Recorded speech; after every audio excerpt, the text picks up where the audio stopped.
Neidlinger, did I pronounce that correctly, or did I get close? Neidlinger. One more time? The applicant's name is Neidlinger. Thank you. Yes, sir.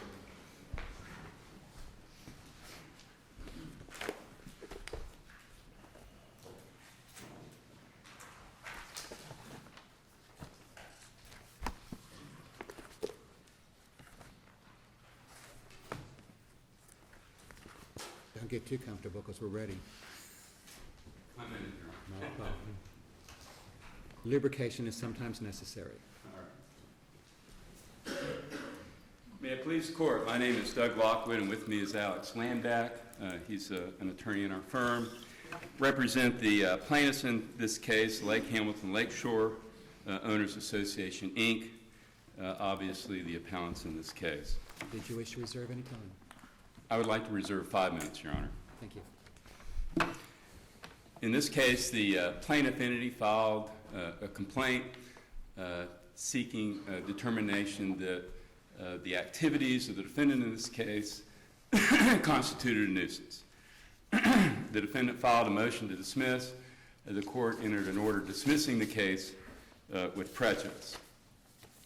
And I think probably the best way to really address this issue is just to focus in on early on in the decisions of the Second District Court of Appeal that I believe are relevant in the case. In the first case I want to discuss very briefly with the court is the Florio versus State case. That involved a water ski school at Egypt Lake there in Tampa. In that particular case, the lakeshore owners filed suit seeking a declaration that that water ski activities were such that it constituted a nuisance on the lake.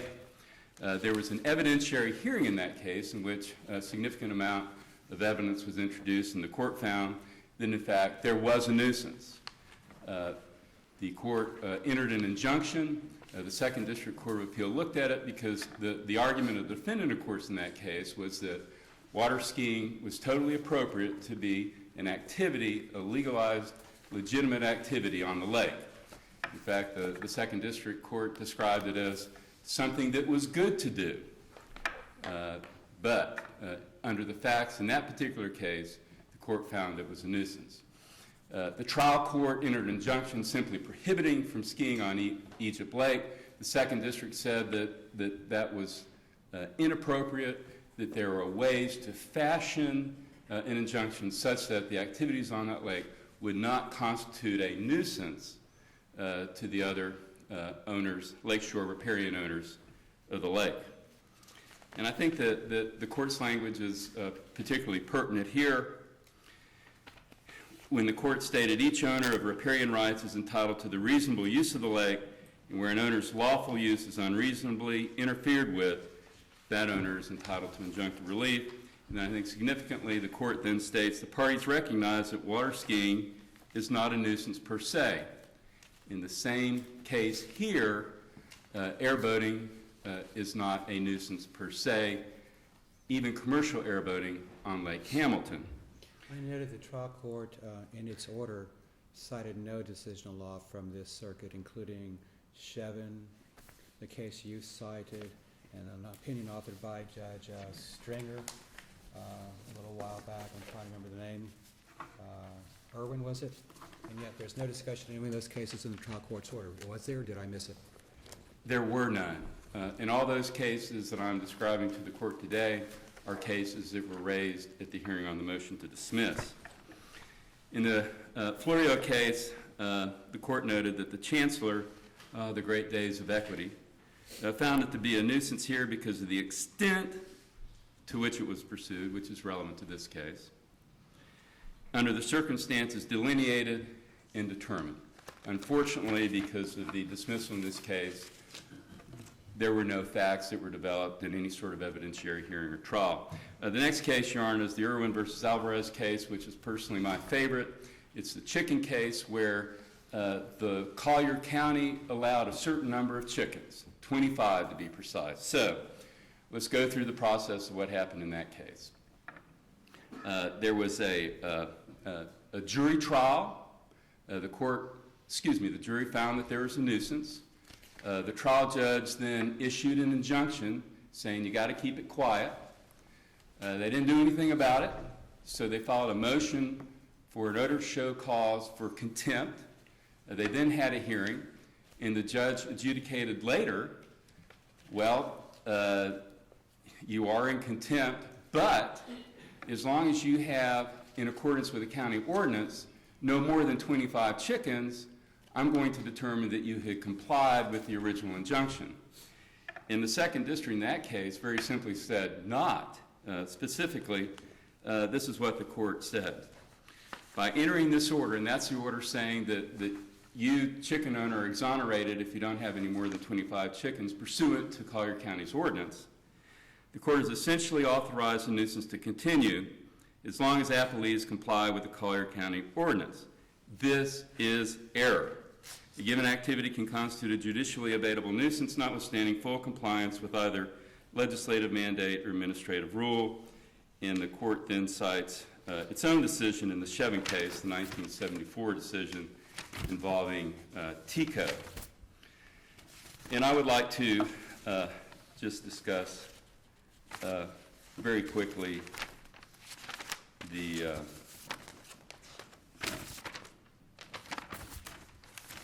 Stanton case. It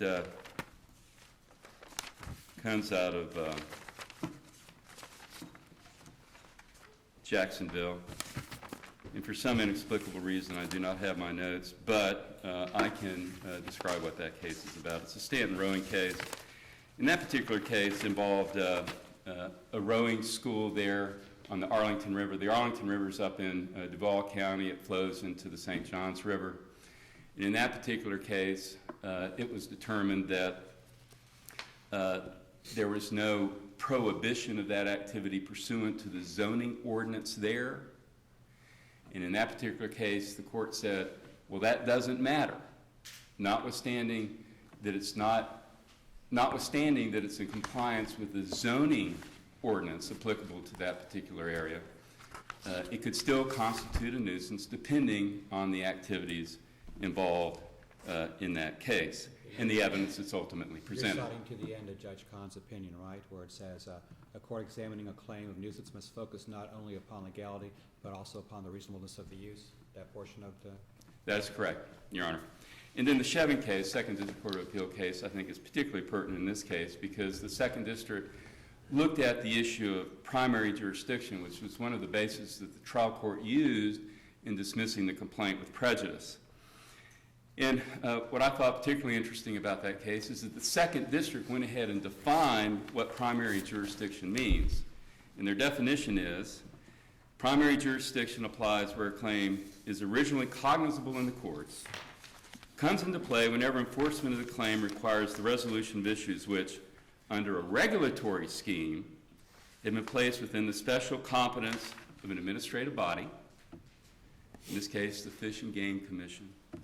In such a case, the judicial process is suspended pending referral of such issues to the administrative body for its views. In this particular case, it was an ecology case based on TICO's air pollution. The court said the primary jurisdiction didn't matter in this case because the issue was not whether they had technically complied with the administrative agency that regulated that. The issue was whether their activities constituted a nuisance. As the court said, on the other hand, the ultimate question in the case is solely a matter of law, or one of law which is not intertwined with technical facts. The primary jurisdiction doctrine is not applicable.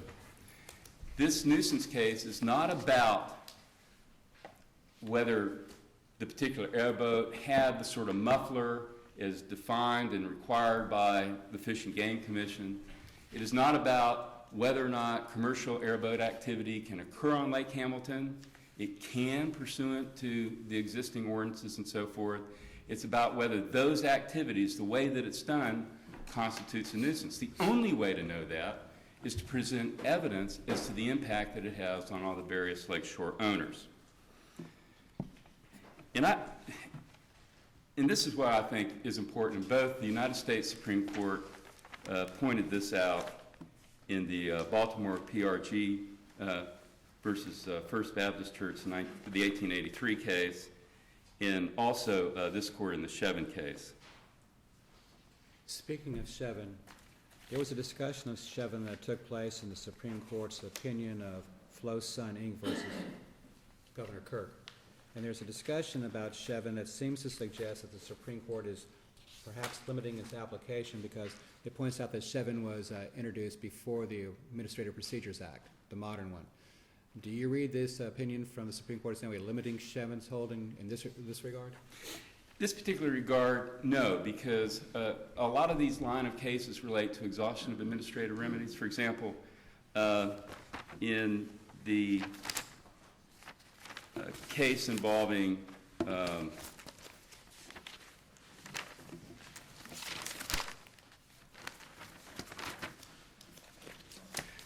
one of the cases cited related to exhaustion of administrative remedies. In that particular case, the court held that there was a failure to exhaust administrative remedies. In that particular case, it was the fishing seine net guys had went ahead and sought a declaratory judgment from a court as to whether or not their nets, as they had designed them, complied with the regulations of the entity that they sued. I think, again, it was the Fish and Game Commission or some such administrative agency. The court held, no, you can't bring that issue to us. It's a technical issue. You can't sue that administrative agency to seek a declaratory judgment. You need to first exhaust your administrative remedies vis-a-vis the administrative agency. You need to exhaust your administrative remedies. That'd be a Pringle case? Yes, sir. And that obviously doesn't apply in this particular case. And, Your Honor, what I wanted to get back to, though, really it's kind of a separation of powers. It just strikes me that one can understand the court's reluctance to get involved in highly technical issues regarding nuclear power plants, TICO facilities, whether or not a seine net complies with an administrative agency's edicts, mufflers on airboats and the like.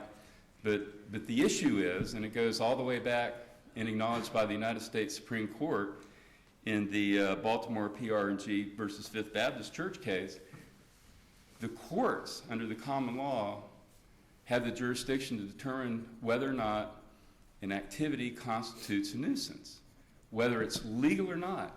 And I have found no decision in the United States that says otherwise. And I love the way the United States Supreme Court said it in the Baltimore case. It admits, indeed, of great doubt whether Congress, in this particular case, Congress said, okay, railroad, you can do whatever you want to in Washington, D.C. And by the way, later, now you can do what you did in Washington, D.C. in Baltimore. So the railroad is authorized to build its lines through the city of Baltimore. It admits, indeed, of grave doubt whether Congress could authorize the company to occupy and use any premises within the city limits in a way which would subject others to physical discomfort and annoyance in the quiet use and enjoyment of their property, and at the same time exempt the company from the liability to suit for damages or compensation to which individuals acting without such authority would be subject to under the circumstances. In other words, the U.S. Supreme Court was saying, look, yes, a county, a state, administrative agency can say it's okay if you do this sort of activity, it's a legitimate business, but you can't do it in a way based on all the issues that would be presented to a judge in a way that would constitute a nuisance. And the flexibility that the courts has is this. You don't have to edict an injunction saying you can't ever do this. A court has the authority at the trial level to be able to fashion a remedy such that the operation of the business does not constitute a nuisance. That remedy doesn't necessarily mean you can't run airboats on Lake Hamilton, you can't have nature tours, you can't do this. As described in the complaint, the issues in the case are obviously the noise, but that can be mitigated through going different routes, different times of day, etc. But the court never had the opportunity to hear the evidence, never had the opportunity to determine what would be appropriate, if anything, in this case. And for that reason, Your Honor, well, I guess I do have a rebuttal, but I'm still going to ask you to reverse it. Thank you.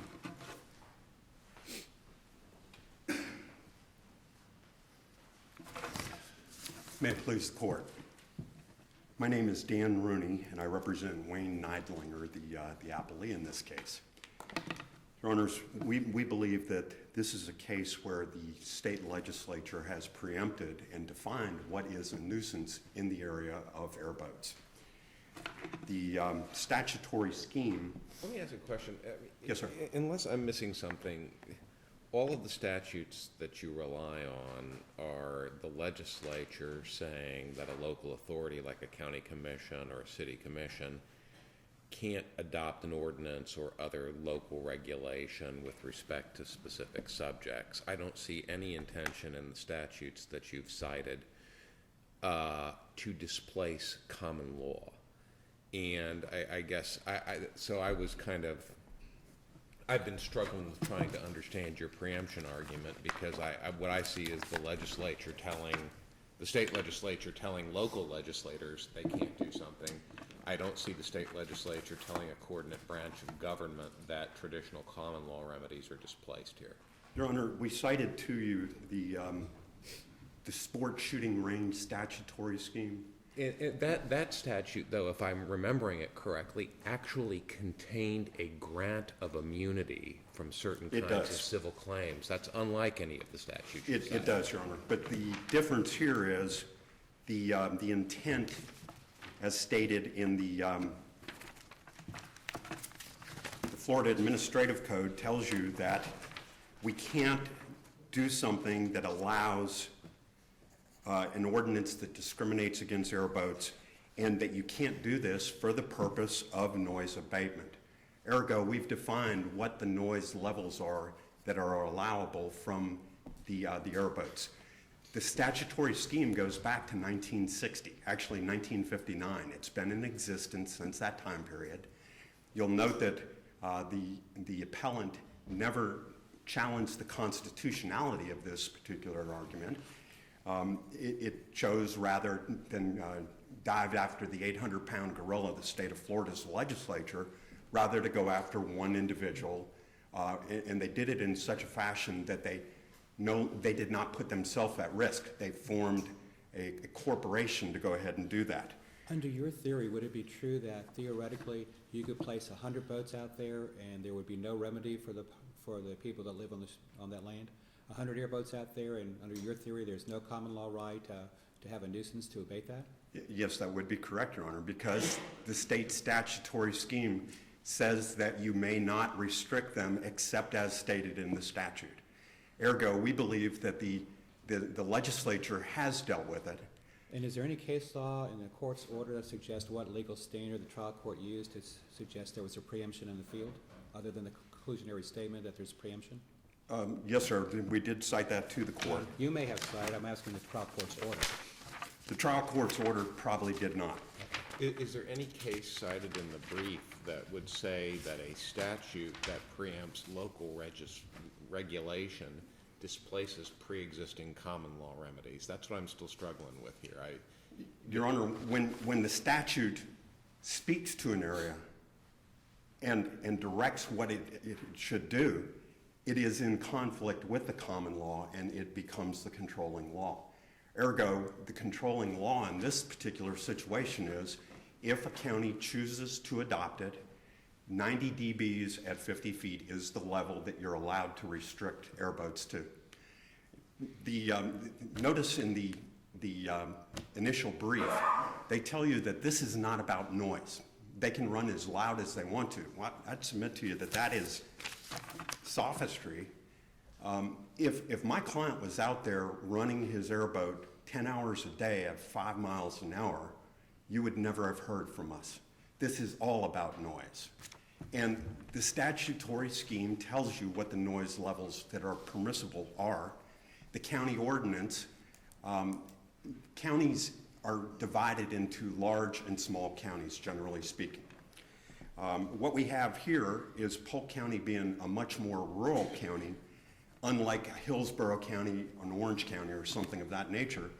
The county commission has decided how to control the airboats. They do it on the basis of hours of operation and distance that the airboat can go from the shoreline. If you read the complaint tells you that my client complies with that time period. Additionally, rather than going within 500 feet of residences, the complaint states that they go sometimes within 1,500 feet. So they're more than complying with what they're required to do. We would submit to you that where the legislature has spoken, and we've cited cases to you in the separation of power cases where there is a clear statute, a judge is to apply the language of that clear statute to the case. What do you say to your friend's cases, including the chicken case, that say, listen, you can do what is regulatorily permitted in a way that it becomes a nuisance? I would submit to you that what we have in that instance is a permitted use, and that there is no statement in the zoning ordinance as to how you go about controlling it. For instance, the ski case. The reason that they cited that that was impermissible is that the people were actually damaging the lake. We have a different scenario here where it's defined what is the level that you can go to. The level you can go to is 90 dBs at 50 feet, or in the instance that the county is rural and does not adopt that, what the county ordinance says. The county ordinance says that you can operate from certain hours and that you can't go within a certain distance of the residences. My client is clearly in compliance with all of that. And under that theory, I mean, you could back up boats at 50 feet at 90 dBs from a house and just run them all day with the engine backing up toward the house, and the answer would be, well, it's permitted by regulation and therefore can't constitute a nuisance. That would be our position, Your Honor. The state legislature has spoken to it. I'd note for you, too, that the petitions attached to the complaint show that they tried to change the ordinances at Lake Hamilton. They also tried at Polk County. They were unable to do it. Both of them said, no, we're happy with the way our ordinance reads. And ergo, you have a situation where they've already taken a bite at the apple. The judge looked at the scenario and he said, in effect, that the separation of powers says that this is a legislative decision and that the courts should not step in, they should not take jurisdiction in this instance, and ergo they dismiss the case with prejudice. We think that this situation is appropriate and that it should be affirmed. I have a question with regard to a passage in the trial court's order. The trial court cites the National Container Corporation case from 1939. Says the state has the power to legalize insofar as the public's concerned what would otherwise be a public nuisance. And then after citing that, it says what the state has authorized, such authorization is a complete defense. Is that what the trial court said? That is correct, Your Honor. Here's And that my is concern. the case. There's a passage in that opinion that says, while the constitutional provision immunizes the appellant from the status of a public nuisance in the operation of its plant with all its necessary and unavoidable objectionable features and conditions, it in no way immunizes it from being held to constitute a public nuisance by reason of its offending the public welfare, health, and convenience by creating an obnoxious condition. So it seems to me that it does say that you are immunized in part, but it doesn't say in total, because your operation may still create a condition. Sounds like the common laws would operate in that field that the Supreme Court has left, or am I misreading the case? I believe you are misreading the case. Please tell me how, because that's been known to happen before. Yes, sir. It's attuned to the sand being washed away in the Palm Beach case. The state, That was Judge Farmer's opinion? no, that's the different case that I'm citing to you. The National Container, we were building a big plant in Jacksonville, right? It was gonna suck in water and do that, and then, I'm sorry, because the South- water, yeah, South Water Inlet is the case, is that you're referring to? South Lake Worth Inlet District, yes, Okay, sir. I'm sorry, I don't remember the case names, but I know Judge Farmer, and he authored the opinion, that's why I said Judge Farmer. That's okay, we're on the same page.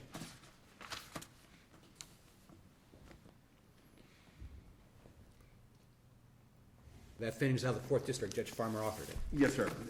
Basically, what the court said in that state is that it was authorized by state law, the diversion of sand and et cetera along those lines, and people had sued on the basis of public nuisance in that regard, and the court said the legislature has spoken to the issue, and it cannot constitute nuisance in that scenario. We believe that we have the same scenario here. Additionally, if you look at the administrative code, it tells you that you may not do boating restricted areas except for matters of public safety and not based upon noise abatement. We believe that what this is attempting to do is judicially do what you cannot do legislatively. Could I ask you to go back to the, that South Lake Worth Inlet District case by the 4th? Because in Judge Farmer's long opinion, there's a passage in there talking about the APA and deference. And it's cited in there, it says, a general proposition, the circuit court should refrain from entertaining a declaratory suit except in most extraordinary cases where the party seeking to bypass usual administrative channels can demonstrate that no adequate remedy remains available under Chapter 120. Let's assume that that's the exception to the general rule. On the status of this pleadings, would it then been error for the trial court to dismiss with prejudice without giving them an opportunity to at least allege they have no Chapter 120 remedy? No, sir. The Chapter 120 remedy, I think in this instance, is they have to convince the political entities to go ahead and change their ordinance. At that point, that becomes the 120 issue. So they do have a basis to go forward in that regard.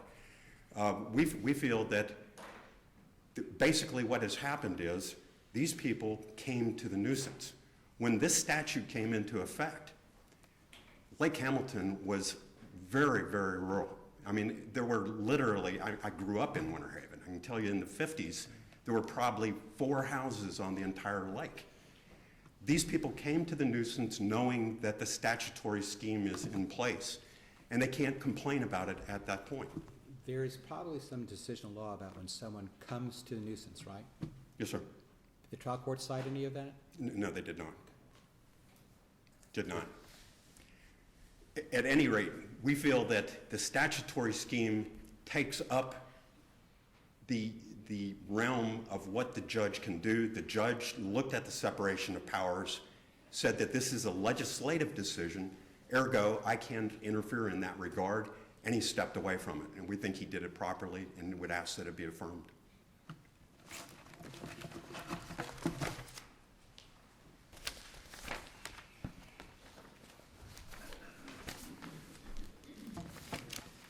Well, Your Honor, it may well be, of course, there's no record evidence that my client sought relief through the town of Lake Hamilton and Polk County, but that does not prohibit them from seeking redress in the courts, and that's why we have a court system.